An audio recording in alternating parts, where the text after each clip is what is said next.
En el umbral de la era del Antropoceno. Marcada por la inestabilidad climática extrema y la sexta extinción masiva. La biología de la conservación ha tenido que evolucionar desde tácticas puramente defensivas hacia estrategias de restauración proactiva a escala de paisaje. En este marco conceptual, el experimento sociológico y ecológico iniciado en el año 2009 en las tierras altas de Escocia se erige como un hito fundacional para las políticas de infraestructura verde. En perfecta alineación con las modernas normativas de la Directiva Marco del Agua y la Estrategia de Biodiversidad de la Unión Europea.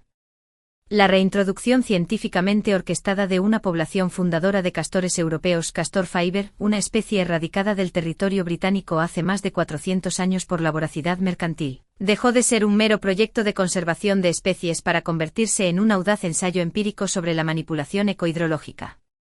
Para los investigadores que analizamos la resiliencia climática en ecosistemas altamente vulnerables, como las cuencas mediterráneas de la península ibérica, este experimento escocés proporciona un paralelo invaluable y una base de datos inagotable.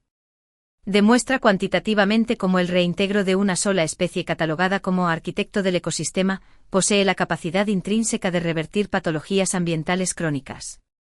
15 años de mediciones rigurosas han destrozado las proyecciones más conservadoras, evidenciando alteraciones geomorfológicas e hidrológicas tan profundas que están forzando a los responsables políticos a reescribir los manuales de gestión fluvial.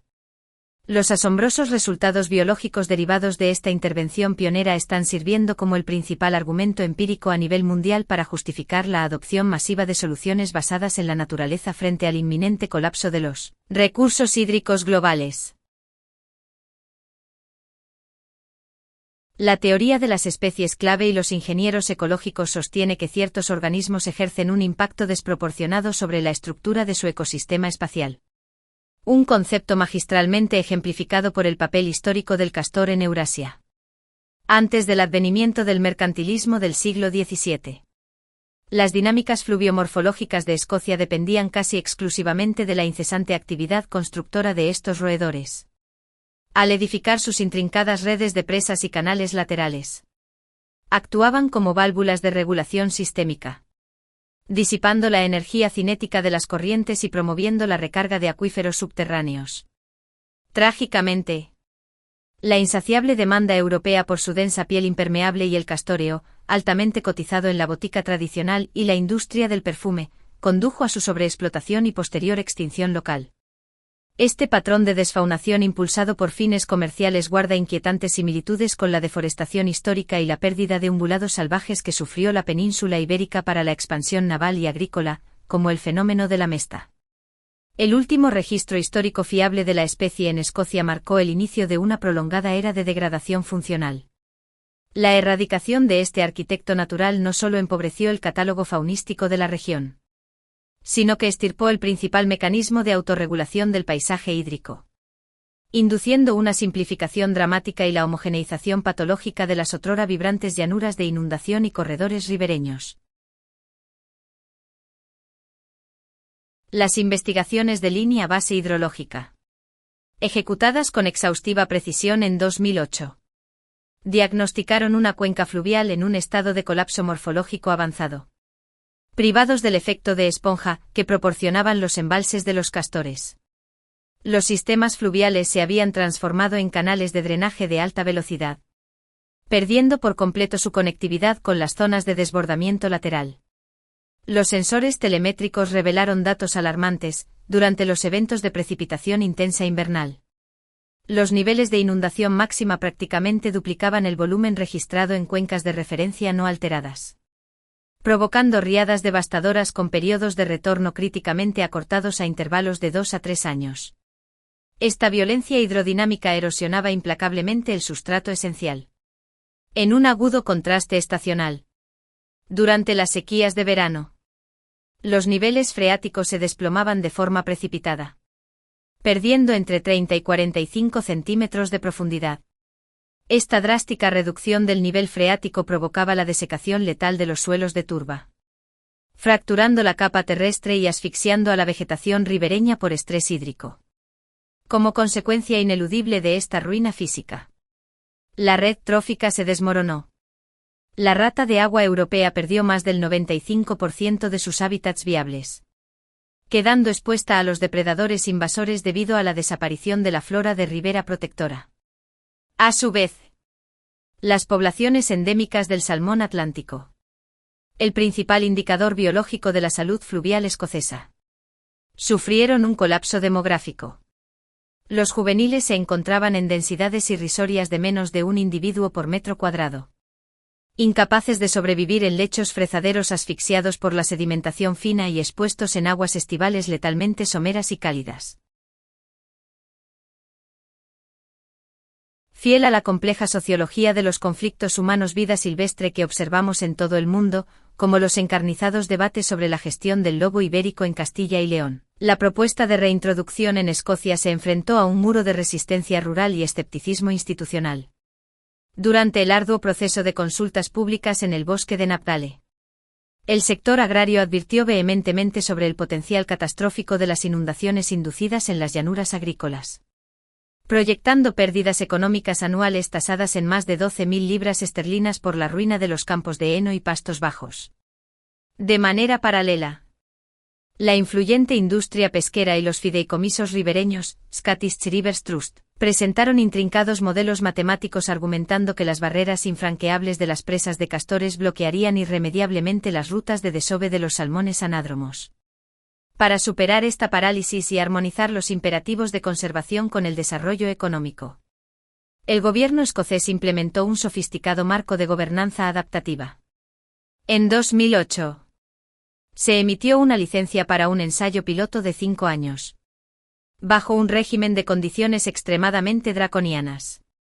Este pacto sociopolítico exigía un escrutinio independiente y continuo en materia de hidrología, impacto en infraestructuras y biodiversidad, con la cláusula imperativa de que cualquier evidencia empírica de daño inaceptable resultaría en la finalización abrupta del experimento, sentando un precedente legal y social para los proyectos de restauración en paisajes antropizados.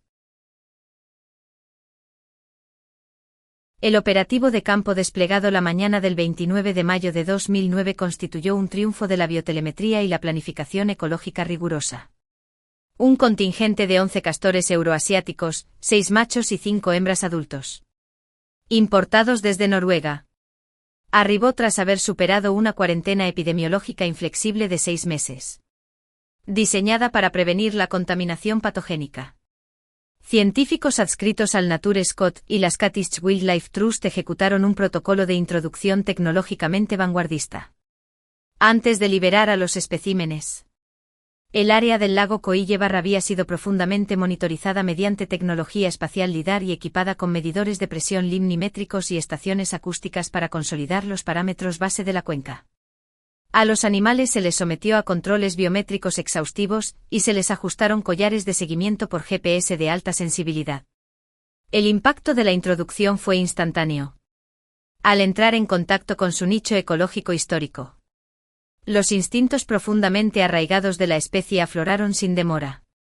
En menos de 48 horas de adaptación al entorno escocés, los equipos de teledetección y las cámaras de rastreo confirmaron la edificación de 3 intrincadas madrigueras y la construcción de una imponente presa de contención de 12 metros a lo largo de un canal natural.